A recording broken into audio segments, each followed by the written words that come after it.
Les amis, bonjour, salut, coucou et bienvenue pour ces mini-vidéos sur des problématiques d'entreprise. Alors aujourd'hui, une problématique triste, parce qu'il en existe également malheureusement dans certaines entreprises.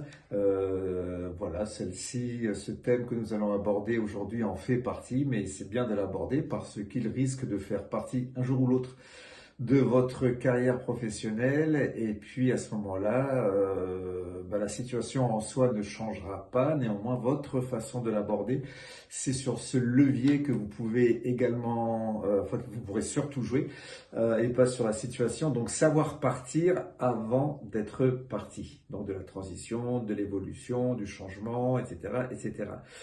Malheureusement, il y a un moment dans une carrière, dans un poste, dans une entreprise ou même dans un rôle où l'on sait, au fond de soi-même, on sait très bien dans le fond que c'est terminé. Que c'est terminé, que ce qu'on avait à donner là, on l'a donné, que ce qu'on avait à apprendre, on l'a appris, et puis c'est terminé.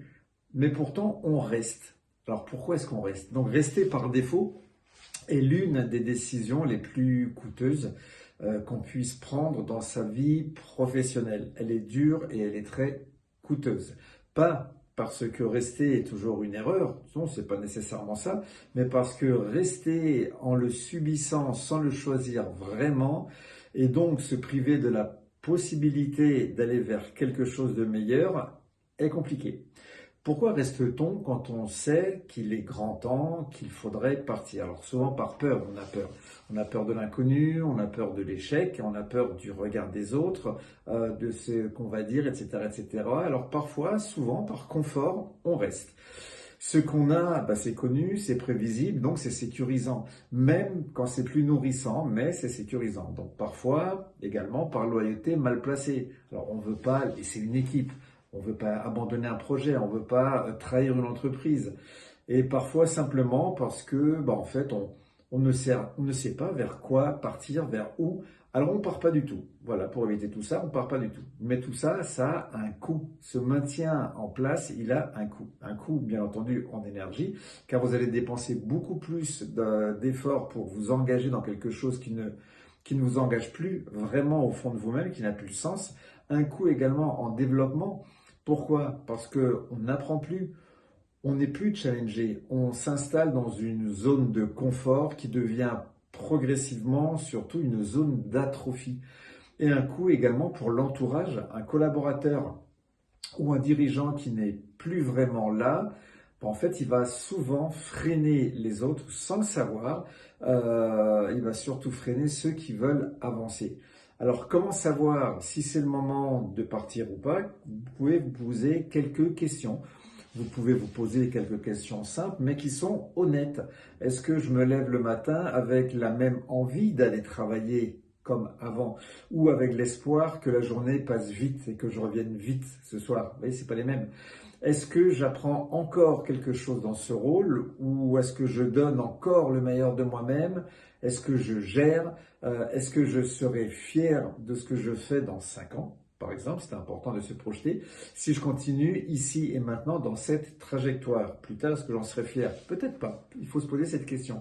Donc ces questions, elles ne donnent pas toujours des réponses immédiates, mais elles permettent d'ouvrir la réflexion. Elles ouvrent un espace de lucidité que l'agitation du quotidien referme souvent. Il ne faut pas se voiler la face. Partir, ce n'est pas un abandon, c'est un choix, c'est choisir, c'est décider que votre énergie, votre talent, votre temps mérite un cadre qui peut être différent, mais qui va surtout les accueillir vraiment. Les plus belles transitions professionnelles ne sont pas celles que vous subissez. Ce sont celles que vous allez initier par votre réflexion, par votre action. Et tout ça avec du courage, avec de la lucidité et avec de la confiance dans ce que vous avez à offrir aux autres.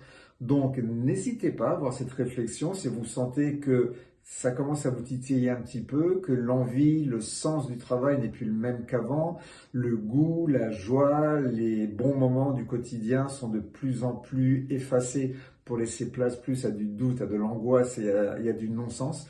Posez-vous des questions et surtout, prenez la bonne décision afin d'y aller sereinement. D'accord? Et tout ce qui s'est passé avant, le passé doit être un lieu de référence, mais surtout pas un lieu de refuge. Donc il y a peut-être mieux ailleurs pour vous si là où vous êtes, vous n'êtes plus bien du tout. Voilà, petite réflexion à mener au cas où. Les amis, je vous souhaite une excellente continuation. On se revoit dans une semaine ou dans quelques jours. À très très bientôt. D'ici là, soyez heureux. Et n'hésitez pas à m'envoyer des questions sur mon mail qui est contact@grmcoaching.fr. Voilà, si vous avez des envies de thèmes que vous voudriez que je traite, ça sera avec grand plaisir. En attendant, portez-vous bien, soyez heureux, prenez soin de vous. Salut les amis, bye bye, ciao ciao.